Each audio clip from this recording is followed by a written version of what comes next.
today's topic is gonna be self-care. So we have the perfect guest for this segment. Well, thank you so much for like inviting me. Like I think yes, you're our first guest. So right? It's so exciting. She's been very supportive too, by the way. Of course, like they talk about the needed conversations, you know, and it's not something that everyone always wants to hear, but it's what we really need. Seriously. Absolutely. So basically, I work for an after-school care program on the west side of Chicago, and so I help like basically children have somewhere to go that's safe when their parents are still working.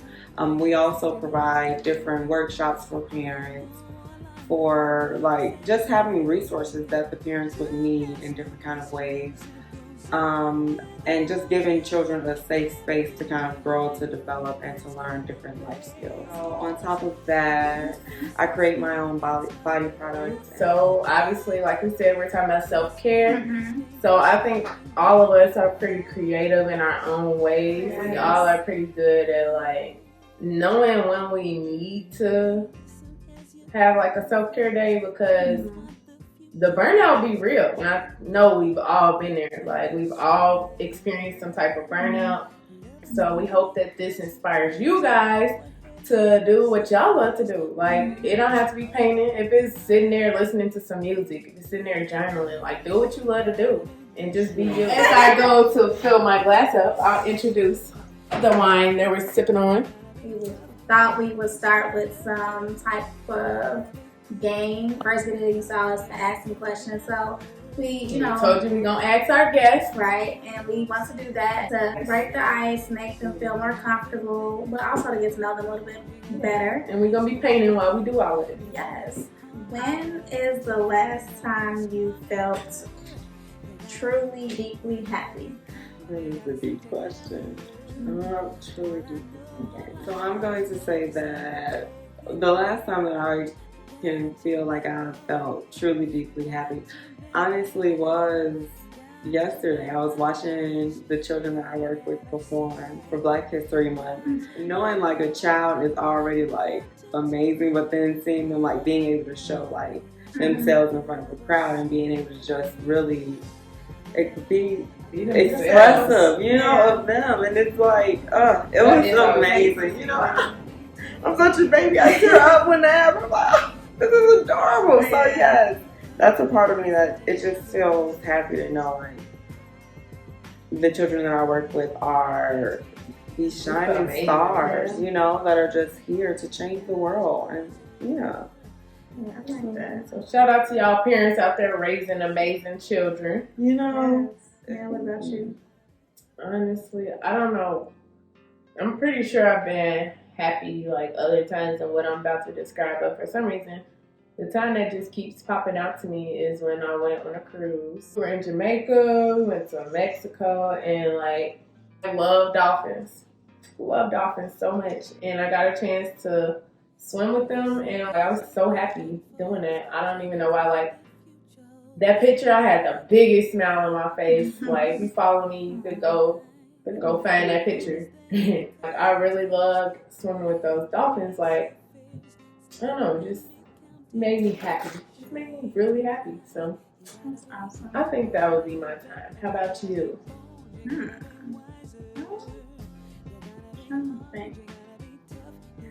I would honestly say where I was truly deeply happy was my father's 60th birthday, which was in August.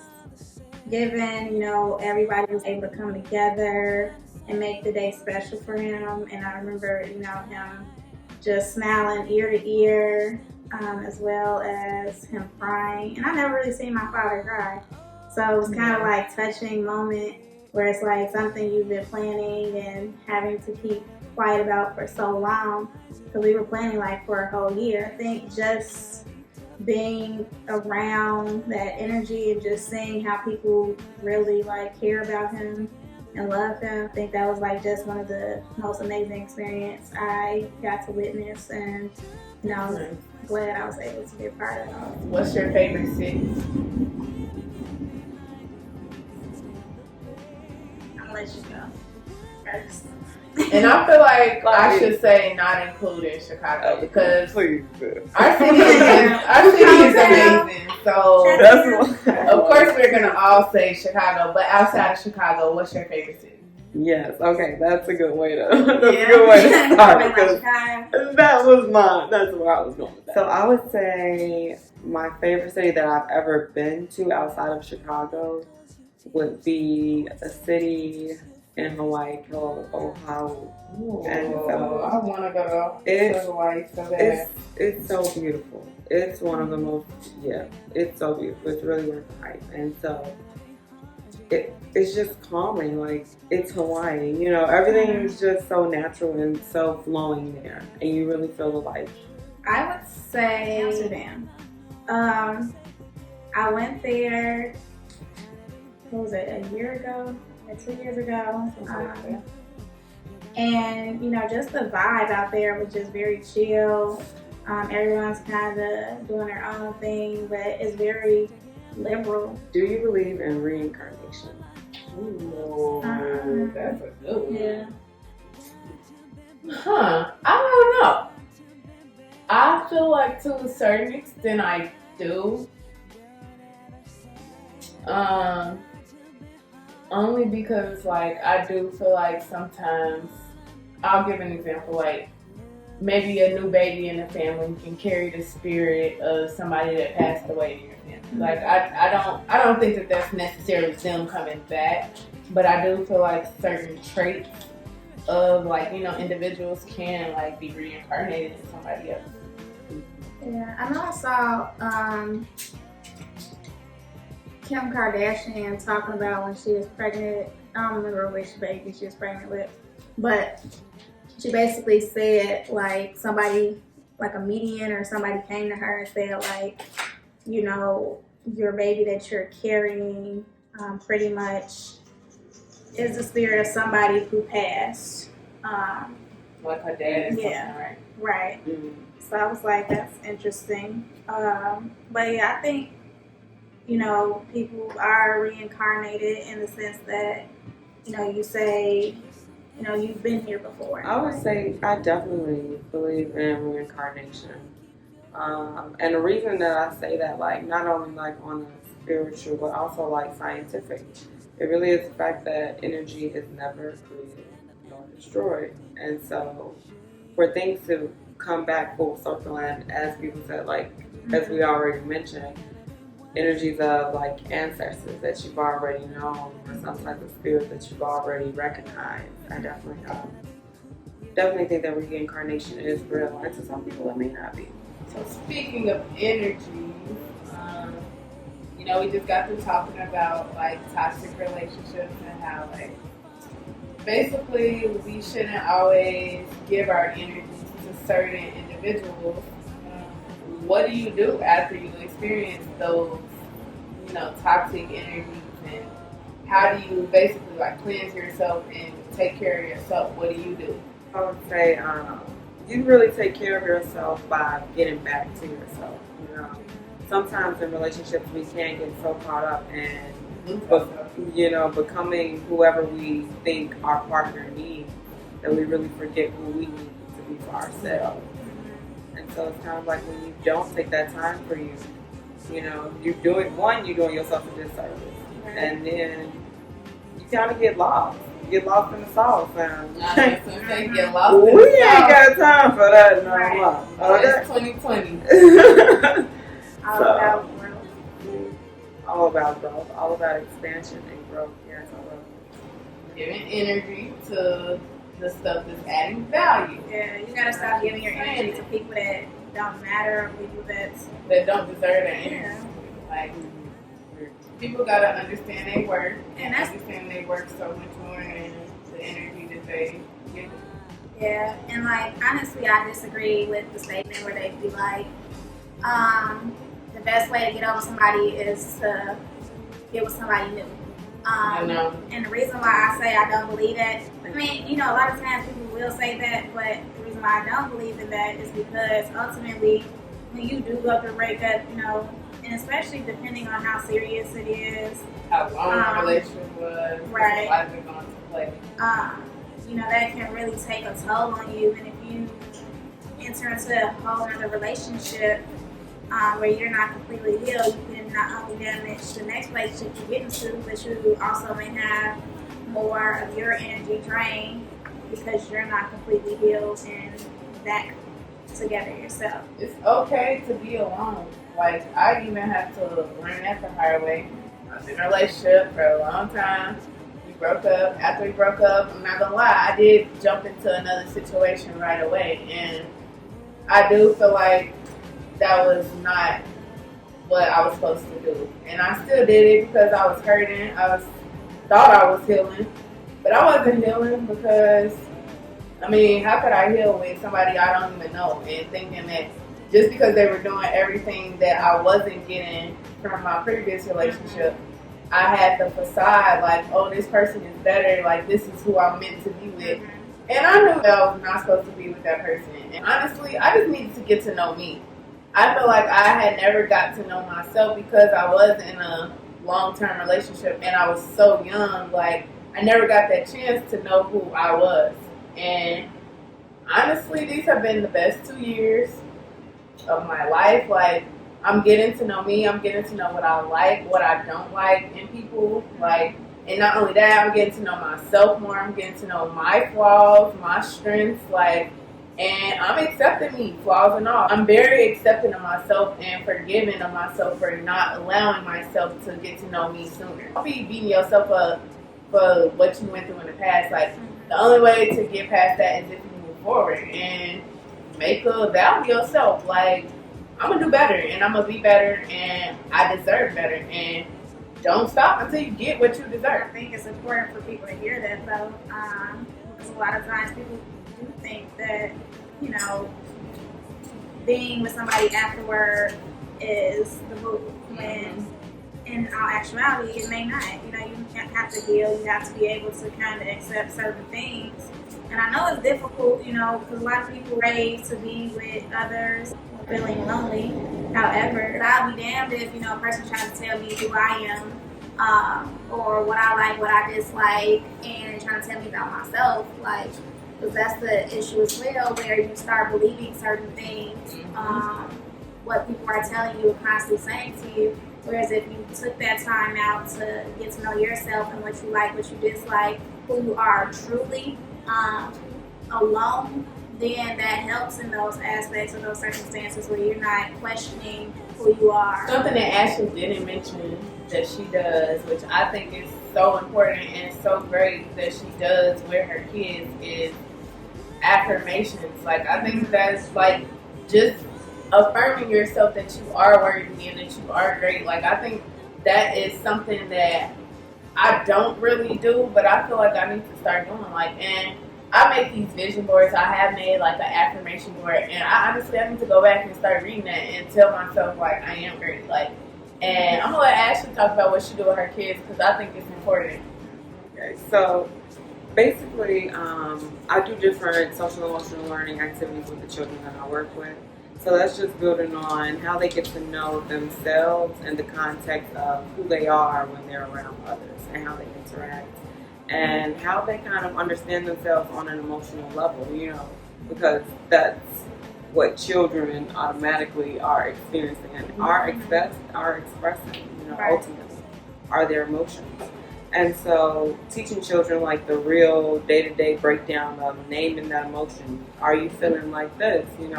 Sometimes our shorties, like, no one's asking them, are you okay? Or how was your day? Or how do you feel? A lot of they're not getting that attention. So yeah, we just really focus on children building their own self-awareness. And that's what's really important. Like, are you able to know, like, how you are when you are around others or when you are even alone? What are you telling yourself? That just brought me to something because this week I was in my mentoring group so for those of you that don't know, I mentor high school age girls now. And we did a journaling activity and I was basically like, I want you guys to describe yourself. Like, we did it in a form. You can even do it in a form like each letter, your name, give yourself a descriptive word that start with that letter or something like that. Mm-hmm. Or I just told them, just describe yourself. And they were naming things like toxic and just like it was a lot of negativity I felt. And I'm just like, so that's not the purpose of this. Like, I want y'all to focus on the positive aspects of yourself. Like, who are you and your identity? Like, explain it and like do it in a positive way. And I was even asking them, like, do y'all even know what does it mean to be toxic? They were like, honestly, I don't even know what that word means. I'm like, so why are you using it to describe yourself? Like, if you don't know what toxic means, then don't use that word. Yeah, so I'm like, this is what, I was giving them examples of toxic behavior and stuff. If you haven't, go back and watch the other videos. So then other people call them toxic? So that's what they were saying, like, that people were calling them toxic. And I was like, well, what is it that you were doing that you feel like was toxic? It's kind of sad to see that these teenagers are really attaching themselves to those negative words. And it's like, where's the positivity? And so that's why I really wanted you to talk about your affirmations and what you do with your youth, because it's just so important to have a positive aspect of yourself. Negative self-talk is real, and that could definitely damage you. So I think we need to change the narrative. Like, where is this positive self-talk? Like, what are you saying? Like you said, what are you saying to yourself? Like, by yourself, when it's just you. What are you saying to yourself? Like, because, people who experience depression and stuff, they usually go for the negativity. Right. And it's like, where did you learn this? Because somewhere this is taught to you. Like, you were taught that you were toxic. You were taught that you are worthless. Like, somebody must have said that to you, and it's sad. So I really think it's so important for what you're doing with the youth. Yes. Yeah. We have to build them up. That's really what I feel like is, regardless of whatever work you are into, it is something that you have to leave behind for the next generation to come, that will benefit them in some form or some type of way. Because if you don't do it, who's gonna do it? It really kind of hurt my heart when that girl was like toxic, and I was like, toxic? Why is toxic? Like, why would you choose that to describe yourself? And it's interesting because it's like, I think a lot of times when people go into therapy, the idea is to just be vulnerable and talk about stuff that they haven't necessarily talked about with anybody. So I was also say the girl that did do that, kudos to you for being vulnerable and showing that side of what you may internally think. A lot of times people put on this air that they have everything together, but it's also brave for you to be able to show that insight. And I do thank all of them for sharing how they view themselves. But I really also made it my point to point out, you are so much more than just being toxic, and I need you to understand that. So I really hope that within this curriculum making, because I think this is her first time coming here. So I really hope that she can change her narrative about herself, because right now the focus is who they are and their identity. So I want them to view themselves as great, black girl magic all the way, because they are they worth so much more, and these teenage girls really don't understand. Ash, what are some affirmations that you say with your kids?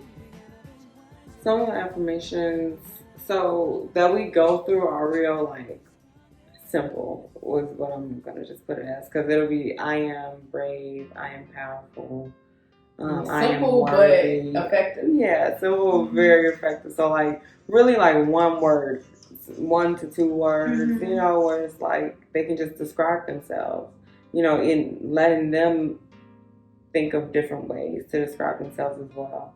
And so just putting things like, I am brilliant, I'm a genius, just helping them kind of read out loud and kind of have that as a reminder of, you're amazing, you know, beyond what anyone else has told you or beyond how you may feel about yourself.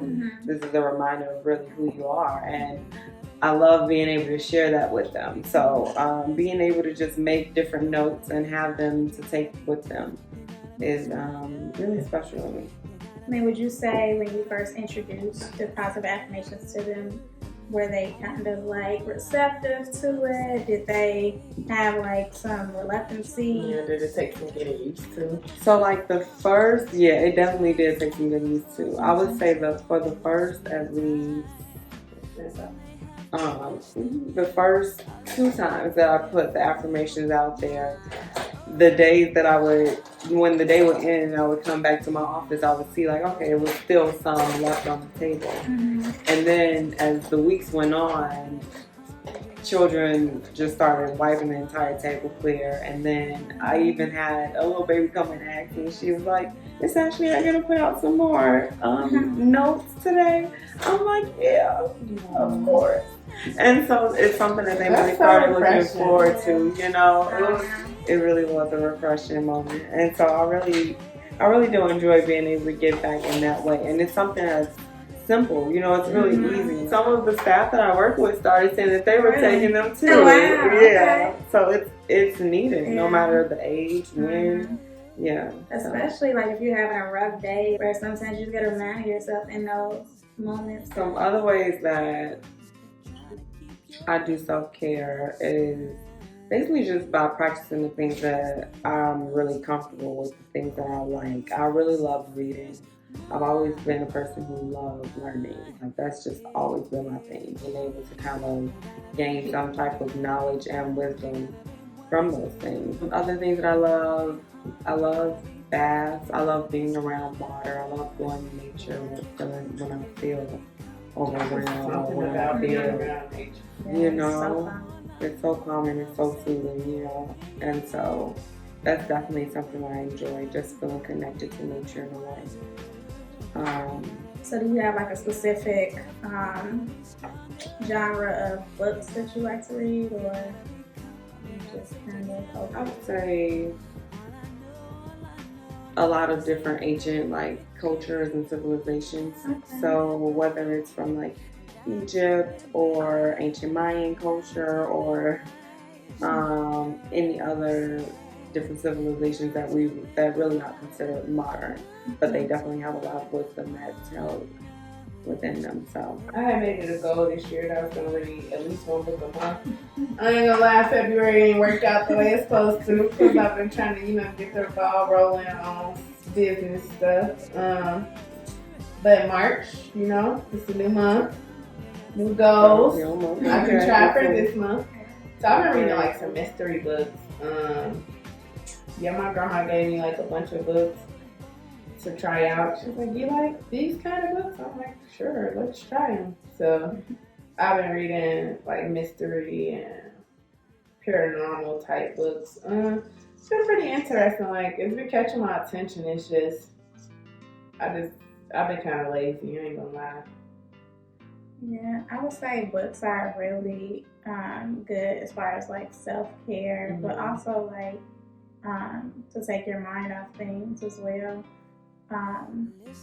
Because you get so wrapped up in the story, where you flip through pages trying to figure other things out, and it helps you kind of relax your mind where you're not worried about whatever stressors may be going on. And I also think it's like even good to just take yourself away from social media sometimes and read an actual book. Don't read a status. Don't read a story that some celebrity then got into it. Read an actual book. It's so refreshing. Like, I feel like everybody should, pick up a book sometime. Yeah. You gotta be mindful of what you're letting into your mind as well as what you're letting into your space. Going back to what we said about like different practices of self-care.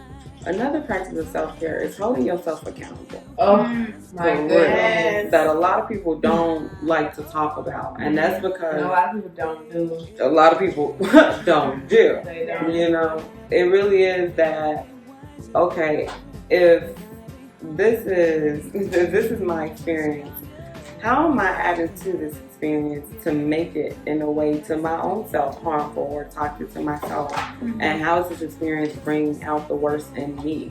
And check yourself on those moments. And it's okay to check yourself. I was going to say, like, you know, sometimes we all need to be checked. And honestly, who better to check than yourself? Like, y'all be so pressed on checking other people. Like, check yourself. Right, so we have to show you our finished glasses. Mine. Something simple, you know. Something simple with her little flowers. So cute, so cute. See you next time. Like, subscribe, tune in. Yes, Thank you please to our guests. Follow, Yes, share. thank Yes, you for we'll coming. put your information in the comments. so much for having So me. you guys have to follow Ash. So yeah, see y'all next time.